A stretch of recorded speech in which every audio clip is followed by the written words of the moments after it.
अगर अफसर अगर चुनाव लड़ने के लिए अपना टिकट लेके अगर किसी भी पार्टी से अगर वो लग जाता है, हम लोग उसका वोट नहीं देंगे। सैनिक परिवार हमारा जैसे जवान को हमने वहाँ अगर टिकट लेके लगाएंगे तो जी जान जोरदार हमको आगे लेके जाने के लिए, जो कि हमारा प्रतिनिधित्व करने वाला पार्लियामेंट में भी चाहिए। हमको अभी पता चला सुप्रीम कोर्ट तक जाके अपना सर्विस बढ़ा के गए थे, तो उन्होंने अपना सर्विस क्यों बढ़ाया था?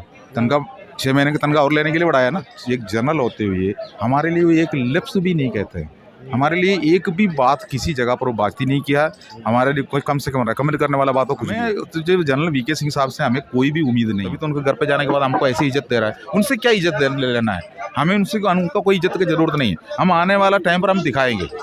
हमारे साथ मौजूद है गोपाल कृष्ण जी, जो पहले दिन से जो धरना चल रहा है उसका संचालन कर रहे हैं, पूरा रेख देखिए ही करते हैं।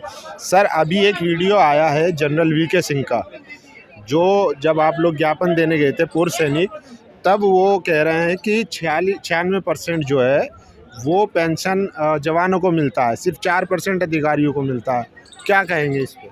ये उन्होंने ये बोला है 6% अफसरों को मिला है, 94% जवान जेसीओ को मिला है। 94। वो देखो ऐसे है ना, जनरल वीके सिंह साहब तो ऐसे है, वो एक राजनीति का दिमाग से बात कर रहा है। वो हमारा कोई सेना का जनरल बन के जो निकल के गए थे उस हिसाब से बात नहीं कर रहा। वो अपना ही जो सर्विस को आगे 6 महीने बढ़ाने के लिए वो खुद ही जो सरकार का सामने और सुप्रीम कोर्ट तक जाके अपना सर्विस बढ़ा के गए थे, तो उन्होंने अपना सर्विस क्यों बढ़ाया था? तनख्वाह 6 महीने की तनख्वाह और लेने के लिए बढ़ाया ना। वो बहुत गरीब है, तो वो अभी वो आके जो हमारा मिनिस्टर बना हुआ है, हमें जो जनरल वीके सिंह साहब से हमें कोई भी उम्मीद नहीं है। अगर जनरल वीके सिंह साहब अगर सेना का अंदर से निकला हुआ एक जनरल है, वो पिछले जो पहले जो अपना जो मोदी सरकार का जो पहले उसमें भी 5 साल उन्होंने राज किया है, इसमें भी एक कर ही रहा है, करीब जो 8 साल 9 साल हो चुका है। तो इतना होने के बावजूद भी हमारा एक जनरल होते हुए हमारे लिए वो एक लफ्ज़ भी नहीं कहते हैं, हमारे लिए एक भी बात किसी जगह पर वो बात ही नहीं किया। हमारे लिए कोई कम से कम रेकमेंड करने वाला बात हो कुछ भी हो। लेकिन ये मैं बता रहा हूँ, ये इसी जैसा अफसर जो मिनिस्ट्री में होने की वजह से ही हमारा जो रिटायर्ड अफसरों ने हमारा जो टेबल में चल करके जो धोखा तरीका से जो OROP लेके चला गया ना, 85% जो फंड 8,300 करोड़ रुपए का जो फंड थे उसमें 85% फंड लेके चला गया। हम लोगों को 15% दे दिया, लॉलीपॉपी दे के, दो तरह तरह का झूठे वादा करके, और हमने चिट्ठी लिख दी। हम वो लिख रहा हूँ, जनरल सतवीर सिंह वहाँ से चिट्ठी लिख रहा है, जनरल अपना ब्रिगेडियर करतार सिंह यहाँ से चिट्ठी लिख रहा है, और ब्रिगेडियर इंद्र मोहन सिंह दूसरा एक चिट्ठी लिख रहा है। मतलब जैसे जवान को कूट डाल के निकालने के लिए, अलग अलग करने के लिए दो तरीका निकाल रहा है। हम लोगों ने सरकार का सामने अभी 78 डेज है, हमने मेमोरेंडम में क्लियर लिखा हुआ है हमारा जो मांग किया है, उसके अंदर क्लियर उसको कैसे कैसे हमारे साथ में विसंगति किया है उसी के बारे में विस्तार विवरण के साथ में हमने दिया है। और वो बिल्कुल उनको उसी को देख के समझा लेना चाहिए था। वो जो वीके सिंह का बात जो है, वीके सिंह के पास हमने पूरा एमपीओं को जो मेमोरेंडम देने वाला बात था, वो भी गाजियाबाद के एमपी है, तो एमपी के नाते वहाँ का जो पूर्व सैनिकों ने उनका घर पे गया था, लेकिन उन्होंने गुमराह करके, उनको इसका पास बारे में कोई ABCD नहीं पता है, OROP के बारे में कोई ABCD नहीं पता है। वो तो अपना राजनीति में जो अपना राजनीति रोटी सेकने में लगे है, आने वाला चुनाव में कैसे जीत के आने वाला टाइम पर हम मंत्री बन के कैसे बैठूं, ये सोच रहा है। तो सर, आप कह रहे हैं कि उनको कुछ मालूम नहीं है, तो फिर वो इस तरीके का बयान कैसे दे सकते हैं गैर जिम्मेदाराना? अगर उनको नहीं मालूम था, बोलते ठीक है हम बात कर लेंगे, लेकिन इस तरीके से पूर्व सैनिकों को कहना कि भाई आप 94 ले रहे हैं पहले से ही, तो ये तरीका सही है कहीं नहीं?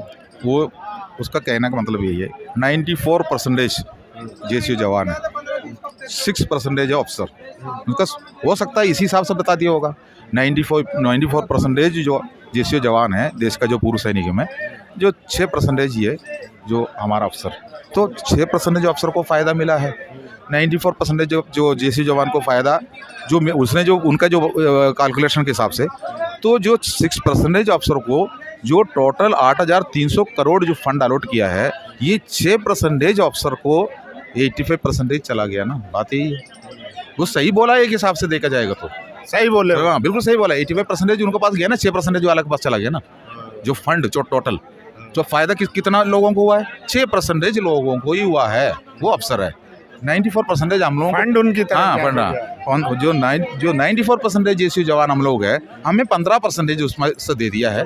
बस उसी में से बांट लिया, लॉलीपॉप ही बांट लिया। अगर देखा जाए एक तरह से वो सही है, आपने इसीलिए इसी जैसा भी वो देख सकता है, हो सकता है उसका बायहाट जो उन्होंने बोला हुआ तरीके ये भी हो सकता है, हो सकता है हमारा फेवर में बात किया हो। नेता है, अभी वो नेता है, अभी वो जर्नल नहीं है, वो नेता है। उनको पता है जो पूर्व सैनिक है हमारे सामने जो आया हुआ है, वीडियो नहीं बनाना करके बोल रहा है, वीडियो बनाने के लिए मना कर रहा है। ऐसे कोई नेता मना कर सकता है? वीडियो तो बनाना चाहिए। बिल्कुल मंत्री है, वो मिनिस्टर है, मिनिस्टर के पास जाता है तो कोई ना कोई अनहोनी ना हो, इसलिए वीडियो बनना चाहिए। वैसे तो आप तो CCTV कैमरा भी तो लगा होगा, ठीक है, हर चीज़ से होगा। अगर क्या क्या बात हो गया देखना है तो वो पता भी तो चलेगा, ऐसा बात नहीं है। लेकिन एक मिनिस्टर से जुड़ा हुआ बात है, लेकिन उन्हीं से हमारा उम्मीद कुछ भी नहीं है। हमने अपना एक काम करना था, हमारा एक टास्क पूरा करना था। वो टास्क में वो एक MP है, उनके पास पहुंच गया, उनको मेमोरेंडम दे दिया, उसी टाइम पर उन्होंने अपना भाषण दे दिया। उनसे हमारा जो पूर्व सैनिकों ने उनसे थोड़ा से जिद कर दिया, साहब कुछ शब्द बोले, तो उसने यही बोला है जो उसी में कोई मतलब नहीं है, उनका जो बोलने में कोई मतलब नहीं। आने वाला टाइम पर चुनाव है 2024 में, अफसरों को किसी को भी किसी भी जगह पर अगर चुनाव में लड़ने के लिए टिकट लेके खड़ा हो जाए, चाहे वो किसी पार्टी का हो, हम पूर्व सैनिक और उनका परिवार वोट नहीं देंगे उसको।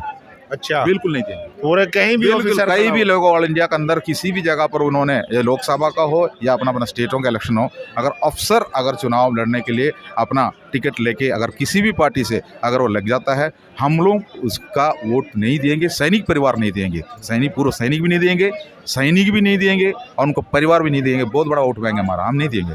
जो कि पार्टी चाहे कोई भी पार्टी हो, अगर हमारा जैसे जवान को हमने वहाँ अगर टिकट लेके लगाएंगे तो जी जान जोरदार हमको आगे लेके जाने के लिए, जो कि हमारा प्रतिनिधित्व करने वाला पार्लियामेंट में भी चाहिए। हमको अभी पता चला अफसर उधर रह के कोई फायदा नहीं, अफसर लीडर में लेके कोई फायदा नहीं। ऐसे फ्यूचर में संभावना है कि जवान जो है वो चुनाव भी लड़ सकते हैं? बिल्कुल, जो मना थोड़ी है चुनाव में लड़ना। हमने इनको ऊपर विश्वास किया था, इनको ऊपर मैंने विश्वास किया हुआ है, अभी तक 75 साल से विश्वास कर रहा था।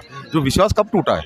जनवरी 20 तारीख को हमारा जो सर्कुलर निकल के आ गया, 666 सर्कुलर निकल के आया, उसके अंदर टेबल के अंदर देखा, तब जो जवान JCU के जो टेबलों में इतना बड़ा छलन करके रखा हुआ है।